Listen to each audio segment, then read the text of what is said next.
Tout est marque avec l'agence Yucatan, partenaire de votre image, votre notoriété, votre réputation.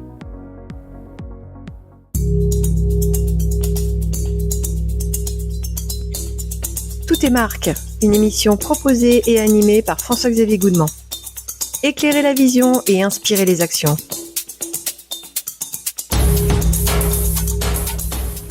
Bonjour à tous et à toutes. Une fois n'est pas coutume, n'est pas costume, mais presque, pour Tout est marque. Nous allons parler et éclairer la vision aujourd'hui dans un nouvel épisode où je reçois une marque qui fête ses 30 ans et qui est désormais très implantée dans le paysage français de la mode masculine, le numéro 1 du costume, c'est pour ça que je le disais tout à l'heure, Father & Son. Et pour ce faire, je reçois le patron de la marque Father & Son, Thierry Herbet. Bonjour Thierry. Bonjour. Merci d'être venu à notre micro. 30 ans pour une très belle marque. Avant justement d'en parler, entrons dans le vif du sujet. Une question qui est devenue traditionnelle et surtout incontournable. Pouvez-vous nous expliquer quelle est l'origine du nom de la marque ? Alors en fait, Father & Sons, donc est une marque qui a 30 ans. À l'origine de la marque, l'histoire s'appuie sur trois fondateurs qui s'appellent Samy, Alain et Evelyne Misak.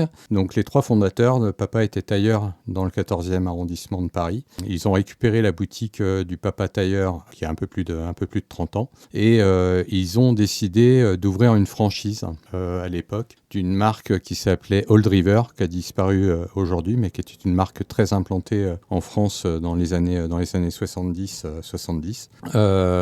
Ils ont ouvert plusieurs boutiques, donc jusqu'à une dizaine de boutiques sous l'enseigne Old River. Puis Old River a eu des difficultés, donc ils se sont retrouvés avec des boutiques, mais plus de franchiseurs. Et c'est à ce moment-là qu'ils ont eu l'idée de créer leur marque pour ne plus dépendre jamais de personne. Et donc, ils ont créé leur marque à ce moment-là. Au tout début, la marque ne s'appelait pas Father & Sons, mais s'appelait Brother & Brother. Par contre, le nom avait été déposé. Et donc, ils se sont inspirés de la marque du début, qui faisait évidemment référence à la famille. Et c'est de là où est né le nom Father & Sons, avec comme symbole fort la transmission entre le père et le fils. J'allais poser la question année de lancement, mais en fait, il suffit de faire 30 moins 2025 et tout le monde a la réponse. Donc, c'est une belle histoire de famille.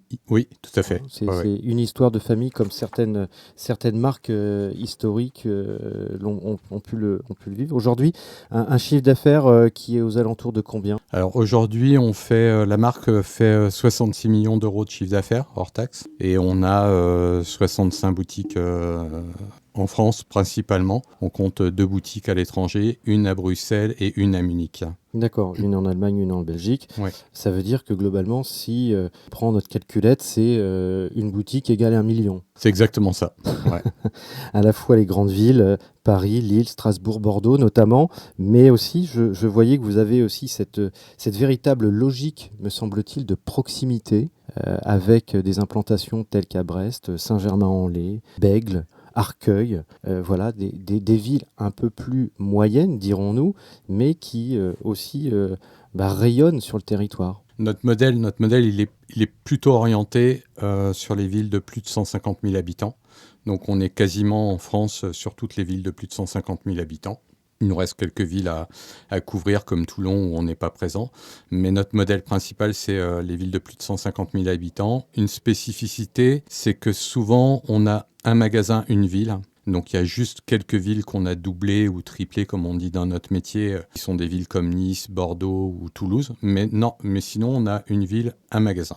Plutôt en centre-ville, mais quelquefois aussi dans les ce qu'on appellerait les centres commerciaux. Oui, tout à fait. Sur les gros centres commerciaux régionaux, l'implantation, c'est 55% de nos boutiques en centre-ville et 45% dans les centres commerciaux. Mais on a plutôt vocation à être sur les centres-villes. Et justement, comment choisissez-vous vos implantations dans une période où il est quand même pas simple de savoir si on doit aller en centre-ville ou dans un centre commercial ?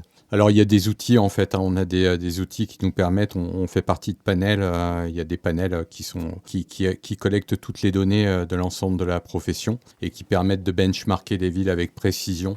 Donc, simplement en donnant une artère qu'on convoite, on a ciblé un magasin. On dit on aimerait s'implanter là. On peut benchmarker Et par rapport au chiffre d'affaires moyen de nos boutiques, on est capable d'évaluer assez précisément le potentiel du magasin. Donc il y a les data, on va dire géomarketing, le flux de passage dans une rue qui vous dit par exemple rue des Francs-Bourgeois à Paris, vous avez c'est un bon exemple. 35 000 personnes qui passent chaque jour à pied.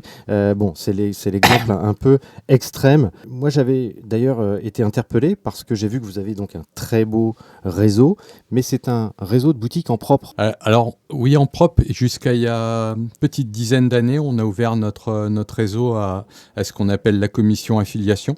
Ça veut dire qu'en fait, Father & Sons est propriétaire du stock, mais s'associe à un commerçant souvent local qui a une boutique, qui exploite la boutique Father & Sons avec la collection Father & Sons. Simplement, ses collaborateurs sont personnels.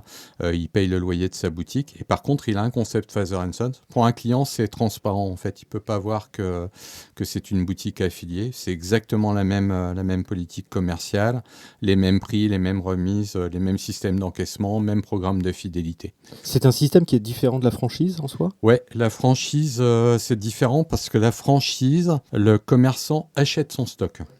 Là, l'affiliation, en fait, le stock est poussé par la marque dans la boutique. Donc, l'affilié, lui, ne supporte pas le poids du stock. Très important en termes de trésorerie, et de modélisation derrière. Exactement. Et la modélisation, c'est que ensuite le commerçant garde une partie du chiffre d'affaires et reverse en commission l'autre partie à Father & Sons. Donc, il y a différents modèles, mais pour Father & Sons, un commerçant, lorsqu'il fait 1 000 € de chiffre d'affaires, il conserve 44% de son chiffre, donc il conserve 440 € et reverse 560 € à la marque. Mais il ne supporte pas du tout le stock. Et l'autre avantage, c'est que s'il progresse fortement, la marque vient le réassortir au quotidien. Donc, s'il fait plus 20, plus 30, plus 40% de chiffre d'affaires, la machine s'emballe et la marque vient pousser le stock chez l'affilié. En direct, avec un suivi informatique poussé directement ? Oui, tout à fait. Ouais, les réassorts sont... Il y a des modèles agiles qui permettent d'avoir des réassorts, de l'actualisation. De sécurité, stock d'alerte, Exactement. Les traditionnels. Qui ne connaissent pas le sujet, mais c'est vrai que ça prouve que vous avez une entreprise extrêmement moderne. Oui. Parce que le réseau type affilié, eh bien, c'est un modèle qui est très peu connu et qui a un véritable potentiel, même dans d'autres secteurs. Oui, tout à fait. Ça prend le pas sur le modèle classique de la franchise. Donc, de plus en plus de réseaux aujourd'hui développent leur marque sous le régime de la commission affiliation parce que ça permet également de maîtriser l'offre, la collection. Quand un franchisé achetait son stock, c'est pas réellement son métier que de construire des collections. Son vrai métier, c'est d'être commerçant, de vendre. Le métier d'achat, c'est un métier à part entière.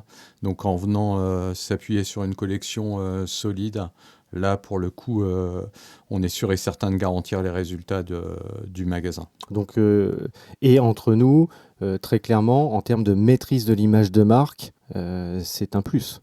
Oui, tout à fait. Tout à fait. Véritable contrôle. Sur le plan du développement, peut-on dire aussi que vous faites partie de ces marques qui ont une croissance maîtrisée parce que vous n'avez pas ouvert à tout va. J'ai lu des ouvertures de magasins sous gestion directe. Tout à fait. On ouvre de manière raisonnée. Exactement. On est raisonnable, on raisonne. J'aime pas trop cette expression, mais on gère plutôt en bon père de famille. Ça veut dire qu'on regarde... Ça n'empêche pas l'ambition. Oui, tout à fait.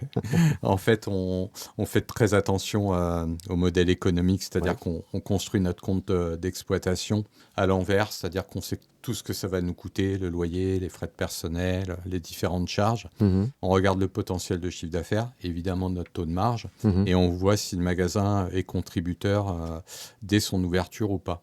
S'il y a le moindre risque, on ne mène pas le projet. Moi, j'ai été surpris. Je me posais d'ailleurs la question il y a encore peu, en traversant un très grand magasin parisien que je ne citerai pas. Je me suis dit, tiens, il n'y a pas de corner Father & Son. Ouais. Pourquoi ? C'est une politique ? Ouais, c'est une politique. En fait, on maîtrise complètement notre notre marque. Ça veut dire qu'en fait, vous pouvez trouver des produits Father & Sons que dans une boutique Father & Sons ou évidemment sur le site internet. Mhm. Par contre, vous ne trouverez jamais de produits à un marketplace, vous ne trouverez pas de produits dans les corners Mhm. des grands magasins parce que on ne maîtrise plus nos prix de vente, on est sujet à suivre les opérations commerciales qu'on connaît tous sur ces types de grands magasins. Et nous, on vend à partir du moment où on entre dans la collection, comme là on vient de rentrer la collection, quand on rentre une collection, on vend au prix normal jusqu'aux ventes privées et aux soldes. Et les ventes privées et les soldes, pour nous, sont un correctif des ventes. Ça veut dire qu'un client qui achète un costume le 15 février ou le 15 septembre, il ne le retrouvera pas un mois après remisé. Voilà. Donc on fait vraiment très attention à ça. C'est pour ça qu'on ne va pas dans les grands magasins ou sur les marketplaces. Et justement, c'est une excellente transition. Pour celles et ceux qui nous écoutent, pouvez-vous nous faire aussi un tour d'horizon des produits que vous proposez? Parce que je l'ai dit en introduction, numéro 1 français du costume. Oui. Et après? Ouais. Donc on vend évidemment beaucoup de costumes, mais pas que. Mhm. En fait, notre collection s'appuie sur la collection de costumes pour le business, pour les hommes qui habillent des fonctions. Pour les cérémonies, on est un des gros acteurs quand vous êtes invité à une cérémonie, quand vous vous mariez ou quand vous êtes invité à un mariage. Et puis on a une ligne casual qui est vraiment très très développée, qui monte en puissance et qui fait vraiment des gros scores. On teste également quelques nouvelles lignes. Donc, il y a 2 ans maintenant, on a ouvert une ligne qu'on appelle une ligne active, qui sont des produits très techniques, des polyesters japonais, des produits qui sont ultra confortables et qui permettent pour notre client qui est urbain, qui se déplace par exemple en vélo, d'arriver à un rendez-vous très bien habillé, mais avec des vêtements adaptés à son rythme de vie. Ça va dans le sens de l'histoire. Ça va dans le sens de l'histoire. Quel est le prix moyen aujourd'hui d'un vêtement chez Father & Sons? Alors, un costume, c'est 379 € en moyenne. Un pantalon ou un chino, c'est autour de 80 €. Une chemise autour de 70 €. Voilà, on est vraiment sur du moyen de gamme classique. Il y a assez peu de marques en prêt-à-porter masculin qui sont sur ce segment-là.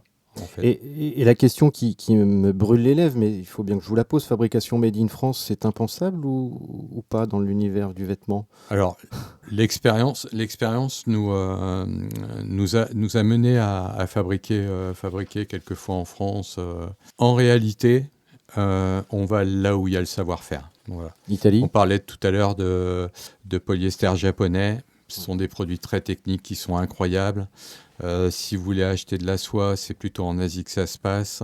Les chaussures, c'est plutôt au Portugal que ça se passe. Les pulls, c'est plutôt en Italie.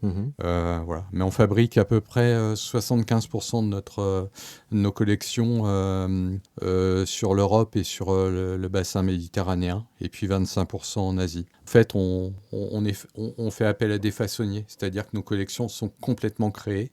On achète très peu de produits finis. Ça veut dire que nos stylistes dessinent les collections, on sélectionne nos matières. Il faut le préciser, vous avez votre propre bureau de design. Oui, tout à fait. On oui, l'a tout pas est abordé. tout est intégré. On achète par exemple du tissu chez Marlan, Marzotto, chez Vitale Barberis, enfin chez des grands tisseurs historiques italiens, et on les fait fabriquer dans des usines qui fabriquent des costumes en Pologne, en Ukraine, et ensuite on récupère le produit de chez les façonniers et on le met en vente à ce moment-là. J'ai noté sur votre site internet une promesse marketing qui est forte, à savoir que, je cite, notre obsession est de vous fournir le meilleur rapport qualité-prix. Oui. Face à la fast fashion, justement, est-ce que c'est une promesse tenable en ces temps un peu difficiles? Ouais, je rajouterais qualité-prix, confort, style. Voilà les quatre piliers. Donc oui, après c'est de la recherche de matière, c'est de la recherche de partenaires, c'est d'offrir des très belles matières au prix le plus juste, donc en maîtrisant nos marges pour en faire bénéficier nos clients. Donc oui, c'est possible et on en fait la preuve. Après, notre obsession, c'est de continuer à cranter en la matière. Donc, on a créé depuis peu notre propre labo qualité avec une responsable qualité. On fait de plus en plus de tests sur les matières, tests chimiques, tests techniques, la durabilité, la résistance au lavage. Voilà, c'est notre obsession, c'est d'offrir au fil des années qui vont arriver, des qualités de plus en plus, comment je pourrais qualifier ça? En tout cas, de venir continuer à se positionner sur ce très bon rapport qualité-prix, style et confort, quoi. Oui, et puis en jouant en transparence, comme vous le faites au micro de Toutes et Marques, sur l'origine de la fabrication. Oui, tout à fait. Ouais. Trop peu, ou en tous les cas très peu, ne le font réellement. Je parlais de fast fashion, justement. Est-ce que vous pâtissez de cette fast fashion aujourd'hui qui débarque de Chine? On va les citer, hein, des gens comme Alibaba, Temu, Shein, etc. Ça doit être assez violent pour une partie de vos boutiques. Alors, c'est violent, oui, mais au final, c'est le client qui choisit, quoi. Enfin, tout le monde connaît, il n'y a plus aucun secret. Tout le monde sait comment ça fonctionne. Pourtant, les clients continuent à acheter. Donc, je veux dire, on peut lutter contre, mais réellement, c'est de se différencier en en apporter autre chose, en ayant une démarche sociétale, environnementale peut-être un petit peu différente, en venant travailler sur le volet sociétal auprès des équipes de manière différente. Il y a d'autres leviers qui permettent de se différencier et sur les clients sur lesquels les clients adhèrent. Il n'y a pas que le facteur prix qui peut entrer dans la décision d'achat d'un client. Alors on parle de choses très positives depuis tout à l'heure, mais je suis dans l'obligation de vous poser une question qui fâche. Et maintenant, c'est la question qui fâche. Petite question qui fâche, qui ne fâche que très peu généralement, mais malgré tout, je vous la pose. J'ai noté sur Trustpilot, la note moyenne de la marque tourne autour de 3,2 sur 5, avec 29% d'avis 1 étoile. Plusieurs commentaires pointent une politique de retour difficile. En tant que patron de marque, comment, pose cette question, résoudre le délicat problème, ou en tous les cas, comment répondre à ce délicat sujet que des avis sur Internet ? Alors ça, c'est vraiment une vraie question. Pour remettre en perspective, donc 62 avis, on a 360 000 clients par an, ça reste une marge infime. Toutefois, déjà, ça veut dire, excusez-moi, je vous coupe, cher Thierry, mais ça veut dire que vous n'achetez pas les avis. Parce que si vous n'avez que 62 avis, c'est vrai que vous ne vous amusez pas à aller mettre des avis. Bon. Toutefois, c'est vraiment important. Donc on a pris la décision en 2022 de créer un service client en interne. On externalisait avant ce service. Donc maintenant, on a vraiment une équipe client dédiée qui peut venir prendre les avis qui sont précieux des clients et d'aller leur répondre directement au cas par cas, d'apporter les solutions. C'est l'obsession, évidemment. Oui, le nombre est faible et c'est relatif, mais ça en demeure pas moins notre obsession, le service client. Mais c'est intéressant ce que vous dites, parce que 360 000 clients et 62 avis, et finalement, c'est quelques avis qui peuvent faire dégringoler votre image de marque. Ouais. Ça reste toujours perturbant quand on donne de sa personne, que les équipes font leur maximum, j'en suis sûr, pour bien faire les choses. Bon, revenons à des choses plus positives. Moi, j'ai noté comme une belle présence en site e-commerce, et notamment avec des choses ultra modernes. Vous avez cette année vous fêtez les 30 ans d'une marque, sauf que vous faites quand même du click and collect. Vous offrez la livraison à partir de 100 €. Vous êtes à la pointe. Oui. On devient à la pointe. Voilà. On avait du retard sur ce volet-là, mais on se donne les moyens. Là également, on a investi en internalisant le volet digital, que ce soit sur les réseaux sociaux, sur le site internet. Donc désormais, tout est maîtrisé chez nous et on progresse là aussi également. On apprend au jour le jour, mais on progresse avec tout le temps la même obsession, c'est d'aller vers le meilleur. Les réseaux sociaux, c'est forcément incontournable pour toutes les marques, mais est-ce que vous communiquez aussi différemment? Je pense notamment par exemple à l'affichage. Est-ce que vous allez peut-être demain passer en télé? Comment on fait s'envoler la notoriété d'une marque comme la vôtre? Aujourd'hui, on communique très très peu, à vrai dire. Notre vecteur principal de communication, ce sont les vitrines de nos boutiques. Pour les auditeurs, en fait, la quasi-totalité de nos boutiques ont des grands linéaires vitrines, souvent 10, 12, 15 mètres de linéaires vitrines. On reste une des marques, peut-être maintenant même pratiquement une des seules en France qui s'appuie sur des vitrines qui sont réalisées par des professionnels, par des étalagistes. Donc toutes nos vitrines sont changées tous les 15 jours par des professionnels. Visual merchandiser, c'est ça? Ouais, exactement. Et donc on s'appuie sur ça pour mettre en valeur nos collections. La communication aujourd'hui, elle se fait beaucoup par le bouche à oreille de nos clients. On est présent toutefois en termes de communication, parce qu'on en parlait en tout début d'émission, sur la cérémonie. Donc on participe à des événements qui sont les salons du mariage. On est présent pour... Événement qui pour compte, faire- bien entendu, ouais. qui réunit des dizaines de milliers de personnes chaque année. Exactement. Ah oui. Les plus gros salons font, Mhm. font plus de 40 000 visiteurs. Mhm. Ouais. Et du coup, à ces occasions, on fait à peu près 60 salons du mariage par an en France.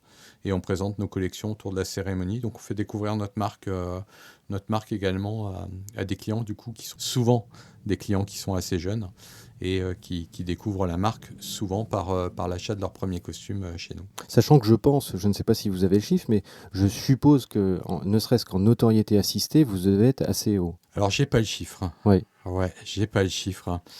On a accéléré notre développement sur les 10 dernières années. Mhm. On voit que la marque enseigne devient de plus en plus connue, mais on a encore du chemin à faire. Encore du chemin à faire, mais ça va arriver, c'est évident. J'ai noté aussi également que vous étiez une entreprise à mission, et ça j'aime beaucoup le terme. Moi j'aimerais bien que vous puissiez un peu nous expliquer effectivement quels sont ces objectifs un peu statutaires. Le point de départ de notre volonté de passer entreprise à mission, ça a été le constat que pour réussir, avec le modèle économique de Father & Sons, on doit s'appuyer, entre guillemets, sur les hommes de l'entreprise. Donc en fait, pour nous, les équipes de vente dans les boutiques sont les personnes les plus importantes dans l'entreprise. Et on s'est aperçu d'une chose, c'est que si on voulait grandir, on avait un vrai sujet qui était autour de la transmission des valeurs, du savoir-faire, mais du savoir-être également. Et du coup, on s'est dit, mettons au cœur de notre raison d'être la transmission. Comment on vient transmettre le savoir-être et le savoir-faire à nos équipes et donc en faire bénéficier nos clients. On est vraiment des tisseurs de liens. Ça a été le premier volet. La clé d'entrée, c'était le volet purement sociétal. Et ensuite, sur le volet environnemental, sur la collection, oui. Là, c'est dans l'air du temps. À vrai dire, on a décidé de ne pas subir les choses. Donc les collections... Le prêt-à-porter est soumis à beaucoup de contraintes, là, des tests sans arrêt, la durabilité. On voit bien qu'il y a des vrais sujets, par exemple, quand vous achetez un jean, il y a des scores qui sont plus ou moins vertueux. Mmh. Donc, on a pris les choses en main et donc on s'est dit, allons de l'avant, soyons, malgré la petite taille de l'entreprise, soyons pionniers en la matière et puis mettons en place et des équipes et des process pour être de plus en plus vertueux au niveau de la traçabilité, de la durabilité de nos produits. C'est une forme d'avantage concurrentiel vis-à-vis aussi des nouvelles générations que de s'engager dans une démarche RSE, par exemple ? Je pense que c'est un prérequis. Aujourd'hui, oui. c'est pas un avantage concurrentiel, c'est presque une évidence. Si on ne l'est pas, c'est un handicap, mais sinon, je pense que c'est un prérequis. Et dans cette perspective et dans cette continuité, on ne pouvait pas passer à côté du sujet B2B qui peut aussi nous intéresser, bien entendu, par rapport à Father & Son. J'ai découvert que vous réalisez notamment les vêtements pour des professionnels quelquefois et parfois très connus, tels par exemple les boutiques Cyril Lignac, le Martinez, vous allez nous en citer forcément d'autres. Racontez-nous ça, parce que c'est assez rare qu'on puisse effectivement interroger des gens qui travaillent dans l'ombre pour des marques immensément connues. Tout à fait. Et c'est encore plus intéressant puisque la personne qui a la tête de ce service, c'est la fille de la fondatrice, qui s'appelle Emmanuelle Viriot, qui est à la tête de ce service. Effectivement, on habille des établissements prestigieux comme le Byblos, comme Martinez, comme Lily of the Valley, donc dans les secteurs de l'hôtellerie, des palaces. Mais pas que. On peut habiller des collèges et des lycées sur les tenues des étudiants. D'accord. Donc en fait, on a un vrai service dédié. Sur mesure. Sur mesure. C'est-à-dire qu'en fait, les établissements, les palaces, les hôtels, les différentes marques nous sollicitent pour créer, en termes de territoire de marque pour leurs équipes, des tenues qui semblent être vecteurs pour eux d'image de marque. On met au point avec nos clients les tenues. Oui, comment ça se passe ? C'est-à-dire qu'ils viennent soit avec un modèle, un dessin, des idées, une forme de brief, voire même un patron, ou alors vous faites selon vos idées, que vous pourriez proposer aux marques? Alors, ils viennent avec un brief assez précis sur les exigences qu'ils ont en termes de confort. Par exemple, c'est ce qu'il faut que le produit soit lavable ou pas en machine, etc. Après, on échange sur leurs besoins. Et puis ensuite, nous, on prend le relais, on leur fait des propositions à partir de tout ce qu'ils nous ont donné comme info. Nos stylistes dessinent plusieurs créations selon les métiers et les fonctions qu'ils nous ont décrits. Ensuite, on leur propose, on valide. Et après, on fait exactement ce qu'on fait pour nos collections. C'est-à-dire qu'on achète les tissus, on fait fabriquer chez des façonniers et on livre à ses clients en fonction de la commande qu'ils nous ont fait. Puis on assure un réassort derrière s'ils ont des nouvelles recrues, etc. Et vous avez des exigences souvent de clients quelquefois qui sont un peu lunaires ou pas? Pas du tout. Non, pas rien du de très tout. croustillant? Non, la quête, c'est plutôt souvent c'est souvent l'élégance en fait. Ouais. C'est souvent leur quête, c'est l'élégance et du coup d'allier raffinement, élégance et confort, parce que souvent ce sont des métiers, je pense à l'hôtellerie, entre le voiturier, la personne en salle, les gouvernantes, parce que c'est là aussi une des seules fois où on habille les femmes. Eh oui. Voilà. Mhm. Nous, on est spécialiste du prêt-à-porter masculin, mais pour cette activité, pour ce service, on habille les femmes. D'accord. On arrive déjà à la fin de cette émission, Thierry. On a forcément balayé un certain nombre d'aspects, mais moi j'aimerais bien avoir votre vision en tant que patron de la marque Father & Son et votre vision sur les grands challenges stratégiques de votre marque. Allez, je ne vais pas vous dire sur les 30 prochaines années, mais au moins sur les 3-4 prochaines années. Ouais, l'ambition, c'est d'une part de continuer ce qu'on fait déjà très bien sur le retail en France. On l'a évoqué tout à l'heure, le second volet, c'est le digital, sur lequel on est en train d'apprendre et de monter très vite sur des compétences qu'on n'avait pas. Et le troisième volet, c'est le développement à l'international. On l'a évoqué, on a deux boutiques à l'étranger. La boutique qu'on a ouverte en Allemagne, à Munich, on l'a ouverte en 2019. L'Allemagne, c'est le plus gros marché européen en prêt-à-porter masculin.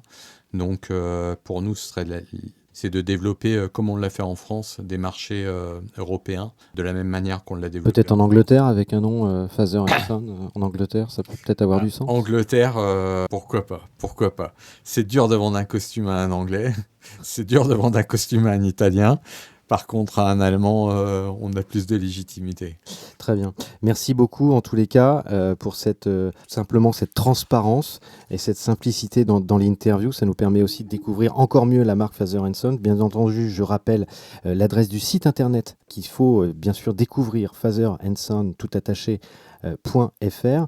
Je vous remercie toutes et tous aussi d'être de plus en plus nombreuses et nombreux derrière les écouteurs pour Tout est marque, et je vous dis à très vite.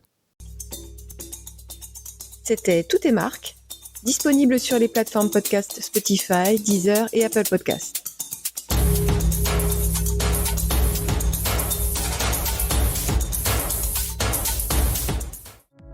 C'était Tout est marque avec l'agence Yucatan, partenaire de votre image, votre notoriété, votre réputation.